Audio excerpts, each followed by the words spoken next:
Hujambo na karibu kwa mara nyingine tena mtazamaji wa The World News katika kipindi hiki cha ulimwengu wa siasa.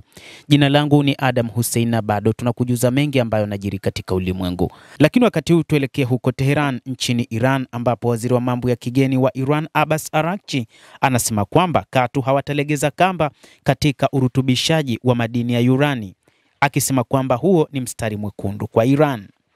Waziri wa mashauri ya kigeni wa Jamhuri ya Kiislamu ya Iran amesema kuwa teknolojia ya sayansi ya kurutubisha madini ya urani haiwezi kuharibiwa kwa mashambulizi ya mabomu, na kwamba Iran itaendeleza mpango wake wa nyuklia katika taifa hilo ambao umekumbwa na sekeseke la makombora kutoka Israel pamoja na Marekani. Abbas Araghchi, waziri wa mambo ya kigeni wa Jamhuri ya Kiislamu ya Iran, amesema hayo katika mahojiano yaliyofanyika na channel ya televisheni ya CBS News ya nchini Marekani, kubainisha kwamba inawezekana kushambulia vituo vya nyuklia, lakini teknolojia na sayansi ya kurutubisha haiwezi kuangamizwa kwa mashambulizi ya mabomu, kwani wataalamu wapo kwa wingi katika taifa hilo la Kiajemi na wanaweza kujenga tena mifumo ya nyuklia katika taifa hilo.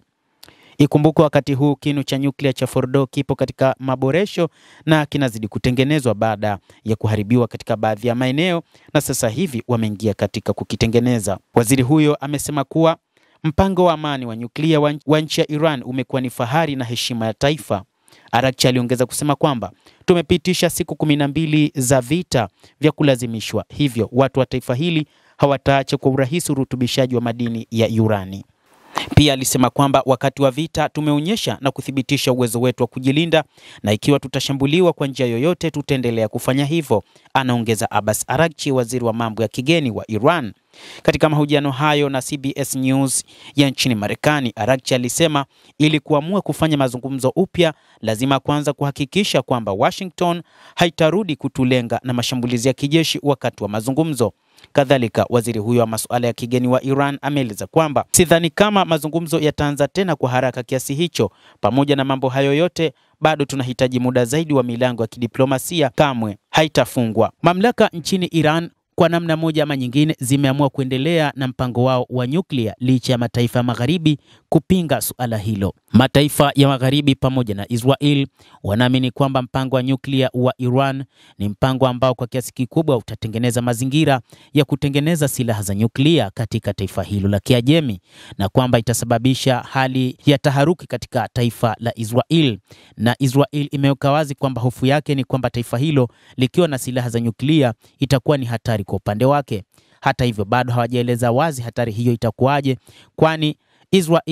kwani Iran haikuwahi kufanya shambulizi lolote ndani ya taifa hilo la Israel, lakini ni Israel ambayo ilianzisha mashambulizi mara kadhaa katika maeneo mbalimbali, ikiwa ni pamoja na balozi za Iran huko Syria, lakini pia na maeneo mengine ndani ya Iran, na Iran ikaamua kulipa kisasi kwa kurusha mkururo wa makombora ya aina tofauti tofauti ya kizazi cha 5 ambayo yamefanya baadhi ya maeneo katika taifa la Kiyahudi kuwa kama ilivyokuwa upande wa Gaza.